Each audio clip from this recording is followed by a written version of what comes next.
My dad isn't the type of person who spends much time with the family. All the years I lived with him, he always told us that if he could, he would sell me and my brother for money.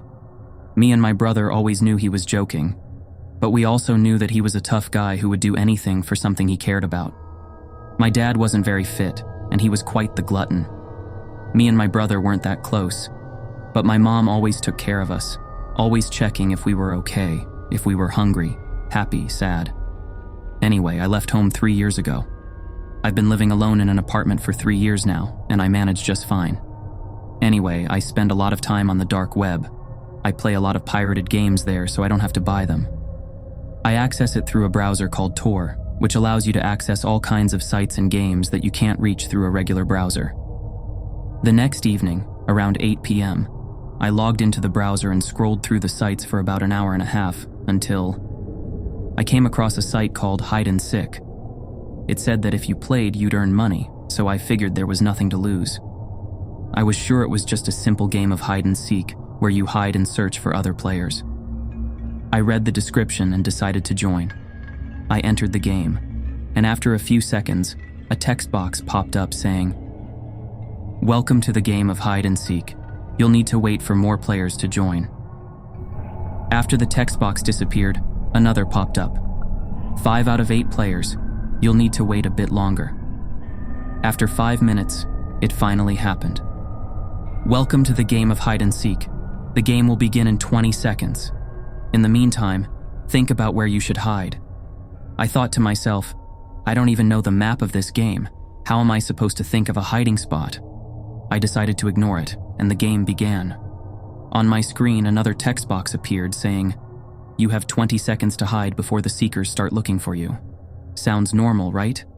But what was strange was that nothing appeared on the screen, only a timer counting down from 20 seconds. I gave the computer a light tap, but nothing happened. The timer changed to 10. I gave it another tap, but nothing happened. I looked back at the timer. 5 seconds. I tapped again and then saw 3, 2, 1, ... A loud knock on the door. I jumped, got close to the door and asked, "Who's there?" No answer. I asked again, but was cut off by another loud knock. On the screen, a message appeared. "The seekers are released. Find shelter before it's too late." I didn't know what to do, so I hid under the bed. After 15 seconds, I heard it, sound of a wooden door breaking. The door of my apartment had been broken open. I could hear someone walking around my apartment, dragging a shotgun on the floor. From what I saw, the person had chunky legs and a wet coat. After about 2 minutes of searching for something, probably me, he left the apartment. After they left, I heard a message on the computer. "You survived the first round. The second round will start tomorrow." I ran to the computer, shut it down, and went to sleep at my brother's. He had a big apartment, and when I arrived, I explained what had happened. He said I could stay as long as I needed and showed me to the room. To my surprise, the room was bigger than my own apartment. I thanked him and told him I'd join him in the living room later. I went to my room and started unpacking my stuff, computer, bag, clothes, and when I finished, I went to the living room. My brother and I watched something on TV, and after about half an hour, I went back to my room and went to sleep. Sound of buzzing. I woke up to a strange sound in my room. The sound came from the computer, and I tried to figure out what was going on. Then suddenly, "Welcome to round 2 of hide and seek. You have 60 seconds to hide." I rushed to lock the door to my room, and as I turned around, I noticed something. The power cord to the computer wasn't plugged in. What the heck, I thought. How is the computer working if it's not plugged in? The screen showed 3, 2, 1 ... I heard a knock on the door. I ran to hide in the closet. I heard someone say, "Can I come in?" I didn't understand who it was. "It's George," he said. George was my brother's name. "I think I left my charger at your room," he said. I didn't open the door, but then I heard him. I didn't see anyone, but I was still too scared to come out. After about 2 minutes of nothing happening, I glanced up for a second and suddenly saw the person. It was the same fat guy, wearing a soaked coat and holding a shotgun. He had tried to impersonate my brother to get me to open the door, but it didn't work, and he left the room. After a while, I heard him leave the apartment. The next morning, I went to the kitchen, ate my cereal, and called George to come eat with me, but he didn't answer. I went upstairs to check on him, but the door was locked. "George," I called. "Are you in there?" No answer. I knocked hard on the door, and finally I forced the door open, and what I saw shook me. I saw George lying on the floor, covered in blood, and the worst part was, he had a huge hole in his stomach as if someone had shot him. I told my parents everything and went to stay with them. I didn't have anywhere to sleep, and they offered me a place to stay. I unpacked my things and scrolled through TikTok. The computer lit up, and there was a message. "The third and final round will begin soon. You are the seeker." Inhaled, exhaled. I breathed a sigh of relief. At least now I wouldn't have to hide. I went to sleep, and around 2 a.m. my computer popped up a message. "The game will start in 10 seconds. You will have to search for the other players. If you don't do this, there will be consequences." The timer hit 0. I left the room, and just before I left to search, I heard a noise in the living room. My dad was sitting there on the armchair, and beside him, I thought I saw his walking stick. The light was on, and he was facing away from me. I asked, "Dad, what are you doing here?" He answered, "You know, your mom talks a lot. I just wanted to make some money for your mom, and I didn't care about you or your brother. You two just made our lives miserable. But your mom, wow. She wanted to go to the police, but I didn't let her." "Dad, where's Mom?" Dad laughs. "Your mom won't talk anymore." Then I noticed what he was wearing. He was wearing a soaking wet coat, and he had a huge belly, exactly like the guy who had been looking for me. And only then did I realize what had started the fire wasn't wood, but my mom. And what I thought was his walking stick was actually his shotgun, the same one he had used to shoot my brother in the stomach. I backed away from him. I grabbed his shotgun. He told me to stop with all the games, but I told him to stay back. He lunged at me, but before he could do anything, I shot him. I went back to my room, and on the computer, a message appeared. "Thank you for playing the game of hide and seek. We hope you play again soon." Then the computer shut down, and I received a message. $5 million has been transferred to your account from the user Money Cost Life 666. Next time you scroll through the dark web and see this, remember, don't click on it.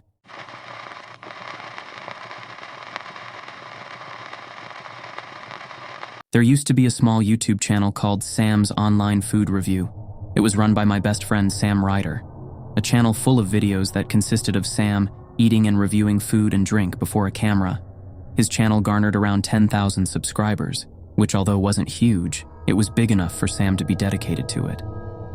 I can recall numerous times of sitting in the passenger seat of his car, staying out of his shot as moments prior, he announced he wanted to video himself trying something he picked up in the store, only moving after he signed off with his signature, thumbs up or down, and his catchphrase, "I like it," or "I loathe it."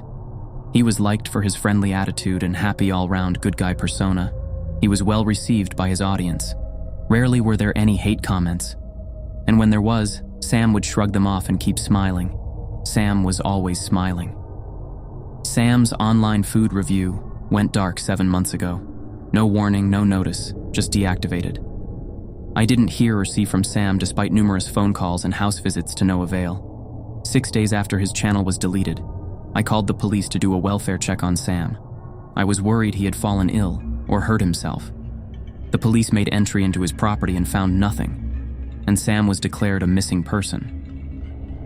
A week after Sam was declared missing, a dog walker discovered a horrifically mutilated corpse on a railway line.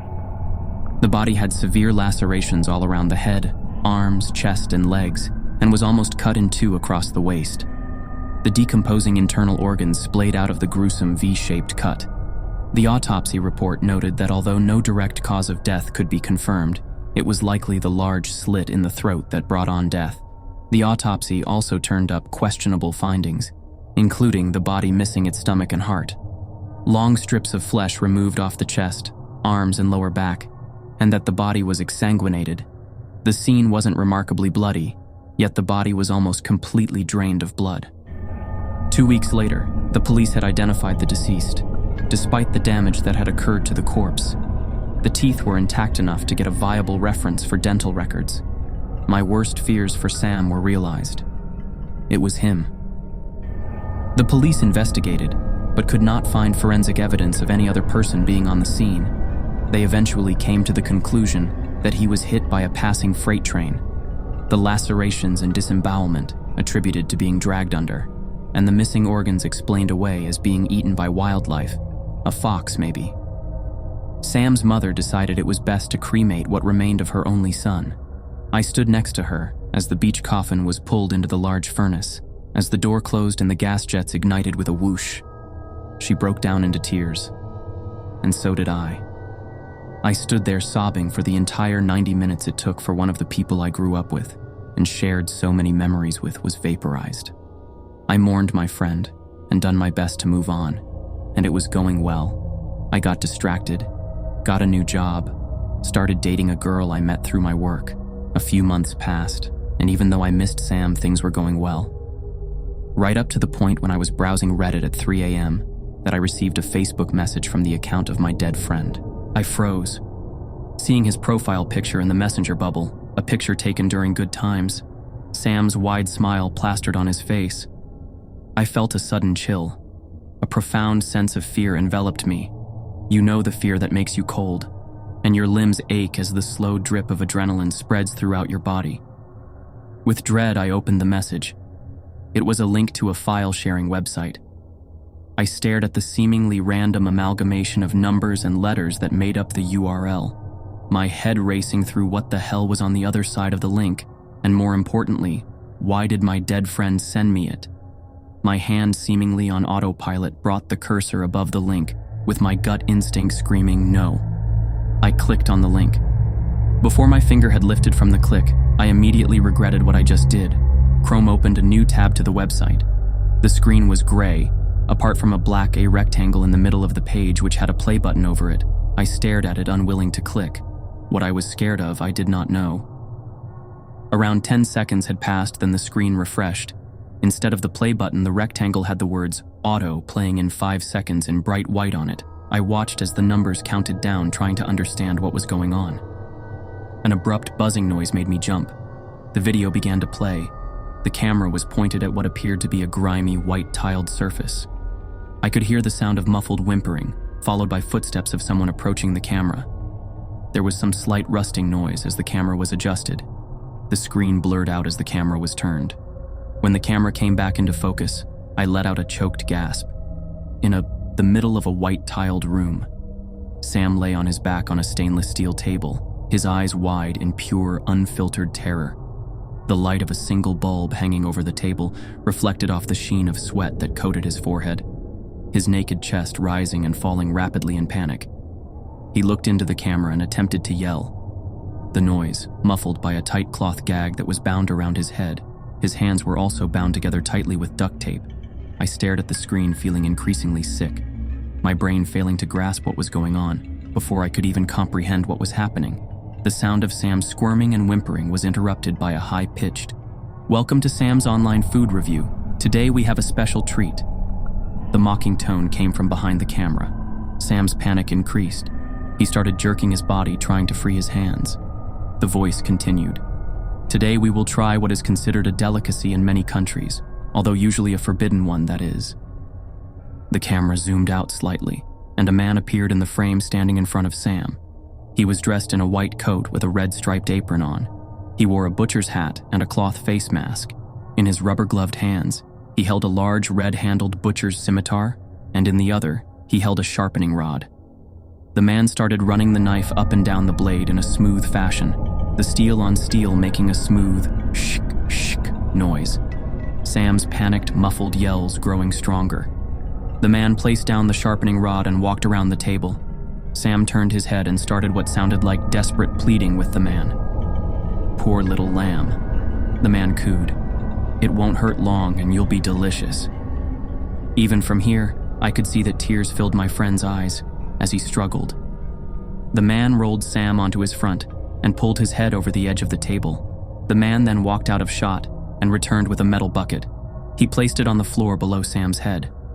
In a swift motion, he grabbed a tuft of Sam's hair and lifted his head and started slitting his throat.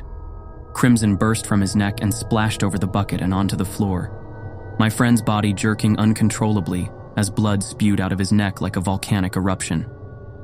As I watched this happen, I threw up. I fell out of my chair in horror. I pulled myself away, not able to see anymore. I fell again by the door, the speakers of my computer loud enough to hear what sounded like slicing and grunting. I lay curled up in the corner, sobbing amidst a panic attack. The minutes feeling like hours. When the sounds stopped, I shakily got up and walked to my computer, avoiding the pool of sick on the floor. I forced myself to look at the screen. The page had closed, and Chrome displayed the Reddit screen. The Facebook tab had one notification. I didn't want to click it, but I willed myself to. It was a message from Sam. I like it.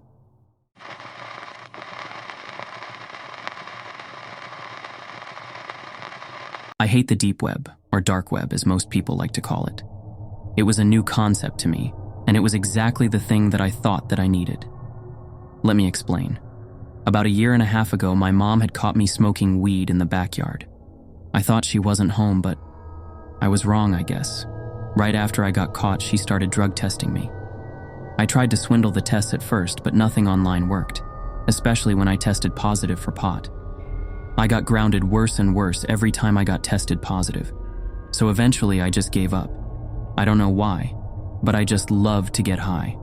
I live in a very small town, and the only drug dealers there only sold pot. So I could never find an alternative. That was until my friend told me about the deep web. I've never heard of it before and was completely intrigued. He was telling me about how you could buy all sorts of illegal things there, things as hard as heroin. Now, it was never my intention to do heroin, but I just needed to find an alternative to weed, because I can't smoke it anymore. So as soon as I came home from school that day, I got on my computer and started researching the deep web. I've learned that I needed to download Tor, and that you can't just get in. There were secret entryways through, and I had to follow instructions from this YouTube video that I found. Before long, I was in. I was excited. It felt as though I was on a whole new plane of the internet. Now the video said something about keeping the censorship on. It said that it would help prevent me from stumbling upon a website that I was not supposed to come across. Keywords there, help prevent. At first I just went in and got out, buying what I had wanted with bitcoins, trying new things that my dealers never had here, stuff like Molly and acid.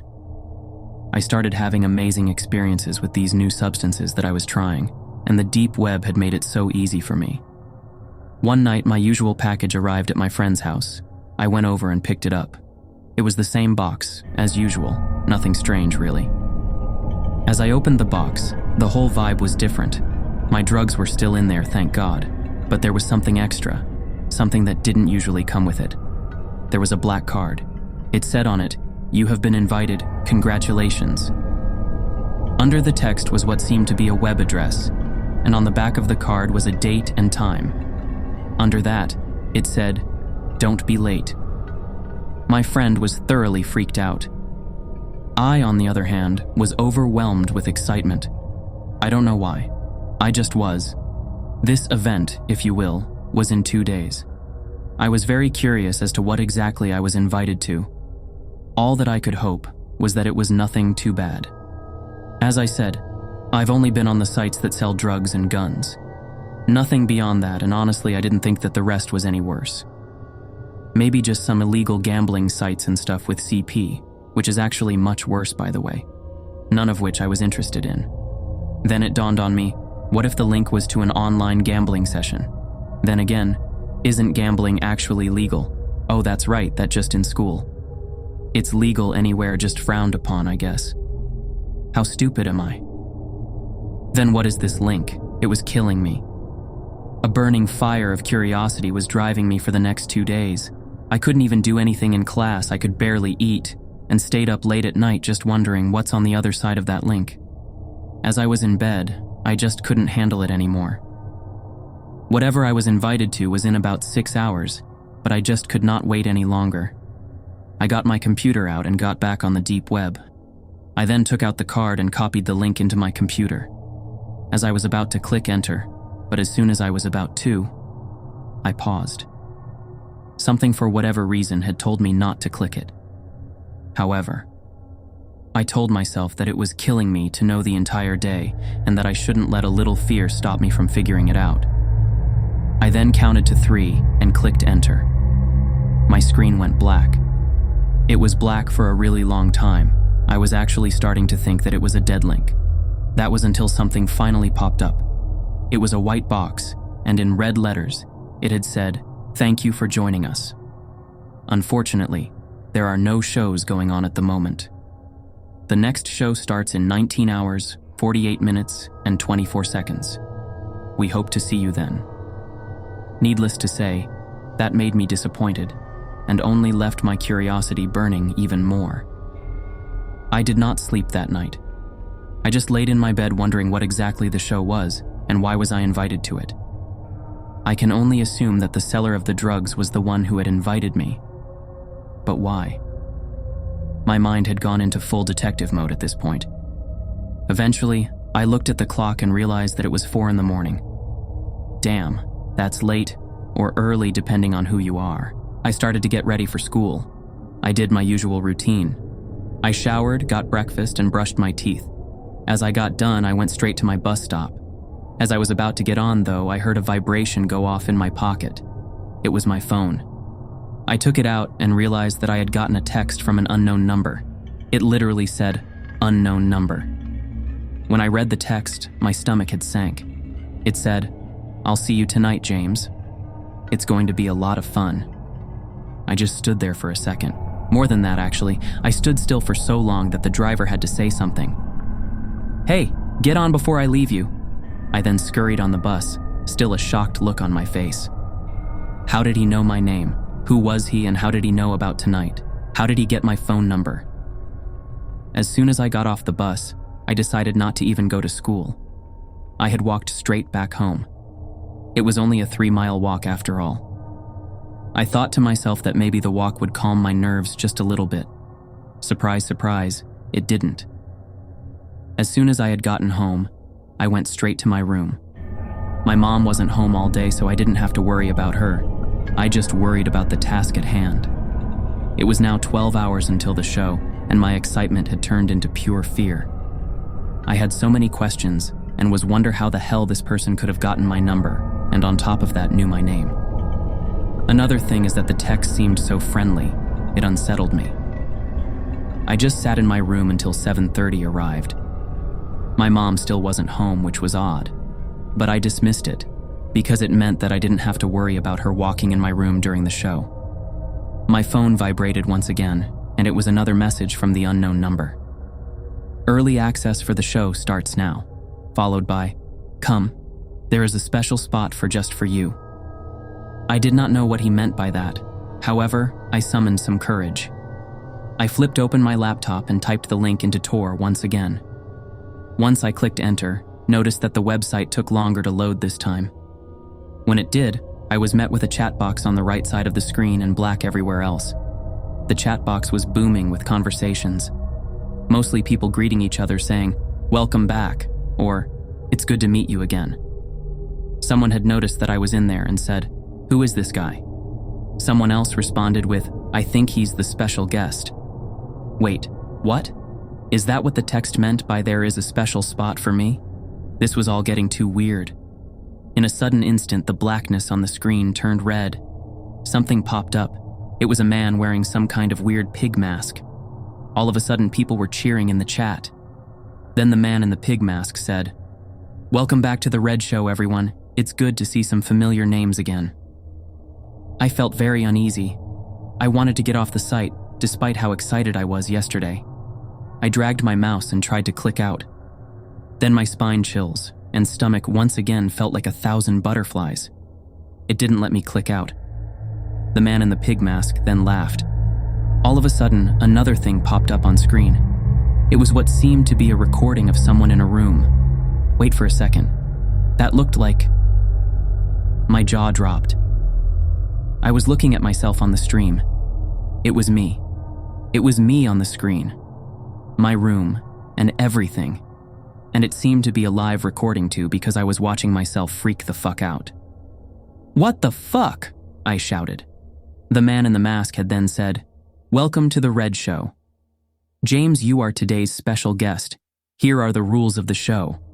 Do not call the cops under any circumstances, and you have to watch this stream all the way through. If you follow these simple rules, we will not hurt you." "When did you install this camera in my room, you sick fuck?" I replied with trembling, fearful anger. Then the man in the mask appeared off of the screen and switched to what seemed to be yet another live feed to another room. Not a normal room, but it seemed to be fully made from concrete. The sight of it just disgusted me. A door had then opened. Someone was walking someone else in the room with a wheelchair. I should say right now that the quality of the camera was very good, almost as if it was HD. The person in the wheelchair had a bag over their head. From the looks of it, the person seemed like a woman, and the other who was pushing the wheelchair was a very big and bulky man. I then realized something. The woman was wearing a uniform of some kind. It looked like my mother's work uniform. I looked at the screen in horror. My face went pale and the butterflies in my stomach had multiplied by 1,000,000. What the fuck? I couldn't speak. I was frozen. The man then pulled off the bag, thus revealing what I had just realized. It was most definitely my mom. Her face, bloody. Parts of her blonde hair ripped out, just sitting there unconscious. I turned back and I vomited on the floor. I couldn't stop. My fluids were just rushing out, screaming in agony and pain. Once I was done, I looked back at the screen. People in the chat suddenly started telling the man what to do. One of them had told him to start off by cutting a part of her face and to lick it. The man nodded and was about to proceed until I fucking shouted, "Don't you dare touch my mother! What the fuck is this sick, twisted game?" The man ignored me and proceeded to cut my mother's face and licked the wound. I watched in disgust, frozen.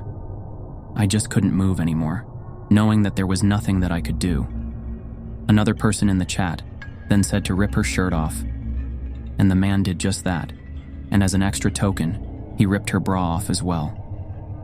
My mom was just sitting there with now exposed breasts. I thought to myself, what the fuck? Someone else then said to wake her up. The man nodded once again and grabbed something out of his pocket. He put it by her nose and snapped it. She then abruptly woke up screaming. It was one of the most ear-piercing and heartbreaking noises that I have ever heard. The next thing that happened killed me inside. I don't want to go into detail anymore, but the people in the chat were giving the man ways of torturing her, ways to make her scream in agony. I realized that I was crying. My entire face was covered in tears. I couldn't watch this. I just wanted to leave. They were torturing the women who had raised me, nurtured me, and put a roof under my head even when my dad left. I loved her, and she was screaming right in front of me, and there was nothing all that I could do but watch. They then eventually made him rape her. I can't say anymore, I'm getting upset. I'm sorry, but I can't go into any more detail. By the end, the man ended her. Yes, he killed her. My whole world had just come crashing down. I just sat in my chair crying, watching the stream end. Everyone in the chat saying that it was one hell of a show. I then got a text. "Tell anyone about this, and we can make your life a whole hell of a lot worse." I didn't care. I ran the fuck out of my house. I ran 5 constant miles to my best friend's house. By the time I got there, I knocked. No, I was banging on the door, screaming bloody murder for someone to open it. My friend angrily opened the door, shouting, "Dude, it's 10 at night, what the fuck do you want?" I dragged him inside and explained everything to him. He was almost as shocked as I was. I then got a text on my phone. "Big mistake. Long story short, I am now on the run from them. My friend and his family had died when 2 people broke into their house, and now I am constantly watching over my shoulder. I am only writing this as a warning before I die to never to go on the deep web. Sinister shit lies there, If I had never gone on there, my life would be completely different now.